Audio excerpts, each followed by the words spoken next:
Saudara-saudariku yang terkasih, kita semua dipanggil untuk menjadi saksi-saksinya, dan kita harus waspada, kita harus selalu menjalin relasi yang kuat dan intim dengan Tuhan kita, agar kita dijauhkan dari segala gangguan, godaan-godaan kita untuk semakin jauh dengan Tuhan. Marilah kita mohon rahmat-Nya, supaya di hari-hari yang suci ini, saudari-saudaraku yang terkasih, berjumpa kembali bersama saya, Inspirasiku di Antara. Renungan Harian Rabu 1 April dalam Pekan Suci. Semoga kita bersama keluarga, komunitas kita, selalu dalam keadaan baik, tetap sehat, dan bersemangat.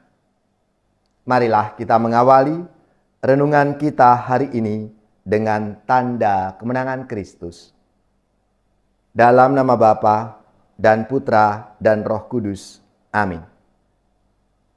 Allah Bapa yang Maha Kasih, Engkau menghendaki Putramu Yesus Kristus, hamba Yahweh yang menderita,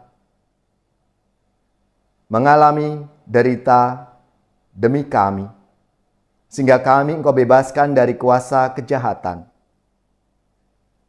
Semoga kami para murid-Mu dapat belajar kesetiaan yang sama seperti Yesus hamba Yahweh yang setia dan taat kepadamu. Sebab Engkaulah Tuhan pengantara kami yang bersama dengan Dikau dalam persatuan Roh Kudus, hidup dan berkuasa Allah sepanjang segala masa. Amin. Dalam nama Bapa dan Putra dan Roh Kudus. Amin. Inspirasi kita hari ini dari Injil Suci menurut Matius, bab 26 ayat 14 sampai 25. Marilah kita siapkan kitab suci kita masing-masing. Kita akan membaca bersama-sama lalu merenungkannya.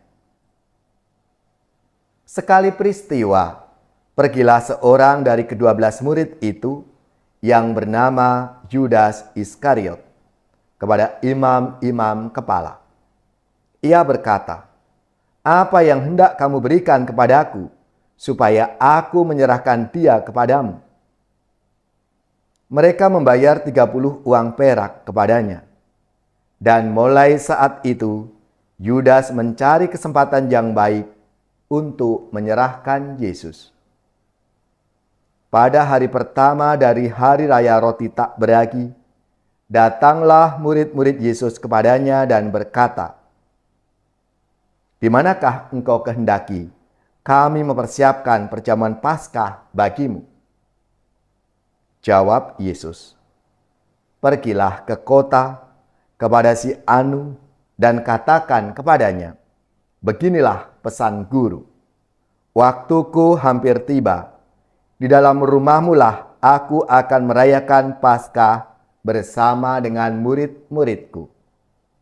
Lalu murid-murid melakukan seperti apa yang ditugaskan Yesus kepada mereka dan mempersiapkan Paskah. Setelah hari malam, Yesus duduk makan bersama dengan ke-12 murid itu. Dan ketika mereka sedang makan, ia berkata, "Aku berkata kepadamu, sesungguhnya seorang dari antara kamu akan menyerahkan aku." Dan dengan hati yang sangat sedih, berkatalah mereka seorang demi seorang kepadanya, "Bukan aku ya Tuhan?" Yesus menjawab, "Dia yang bersama-sama dengan aku mencelupkan tangannya ke dalam pinggan ini, dialah yang akan menyerahkan aku. Anak manusia memang akan pergi sesuai dengan yang ada tertulis tentang dia. Tetapi celakalah orang yang olehnya anak manusia itu diserahkan. Adalah lebih baik bagi orang itu sekiranya ia tidak dilahirkan." Yudas yang hendak menyerahkan Yesus itu menyahut, "Bukan aku ya Rabi?" Kata Yesus kepadanya, "Engkau telah mengatakannya." Demikianlah sabda Tuhan. Terpujilah Kristus.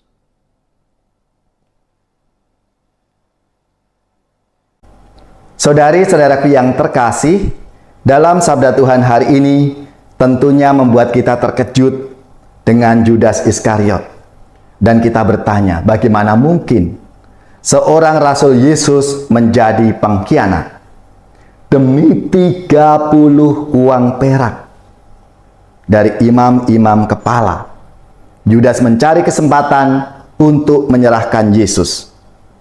Saat Yesus hendak ditangkap kepada rombongan yang membawa pedang, Yudas memberi tanda, orang yang akan kucium itulah dia, tangkaplah dia.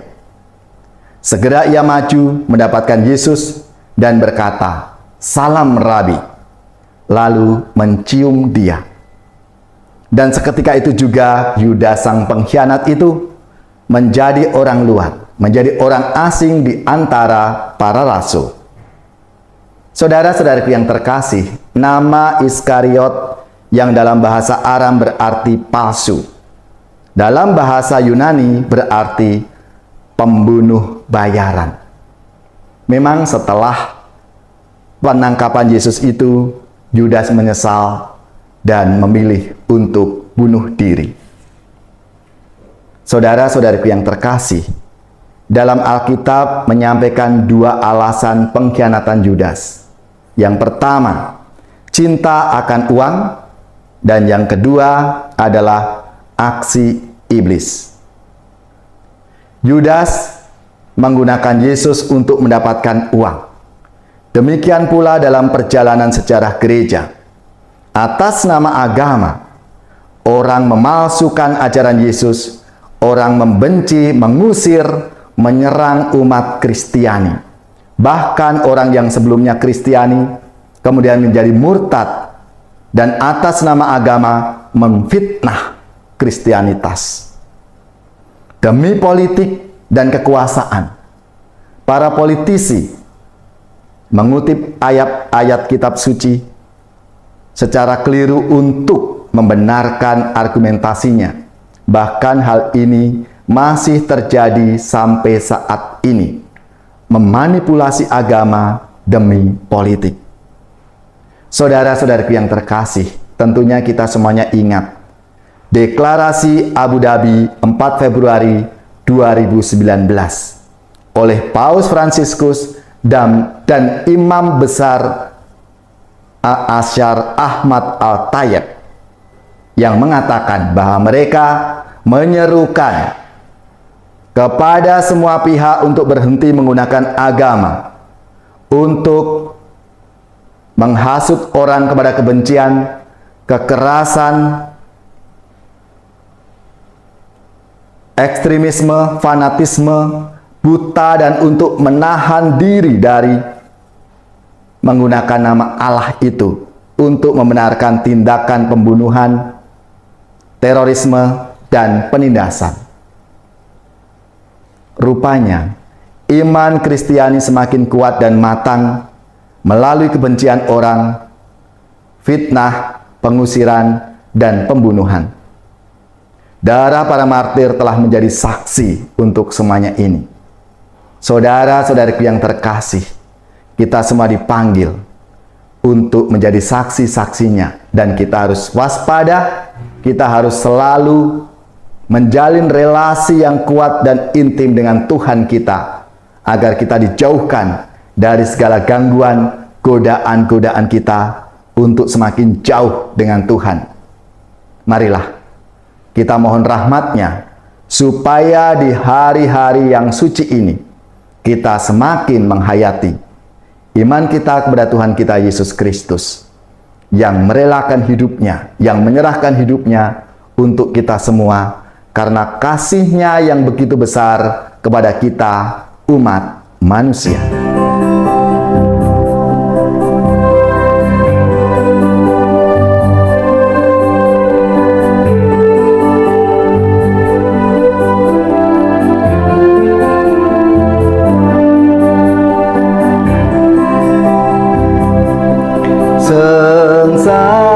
Sengsaramu, oh Yesus,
domba yang telah dikorbankan, supaya dosa kita diampuni Tuhan. Allah yang Maha Rahim, ampunilah dosa demi cinta Putramu dan kurban salibnya. Berilah karunia agar teladannya mengorbankan hatimu dengan cinta mesra.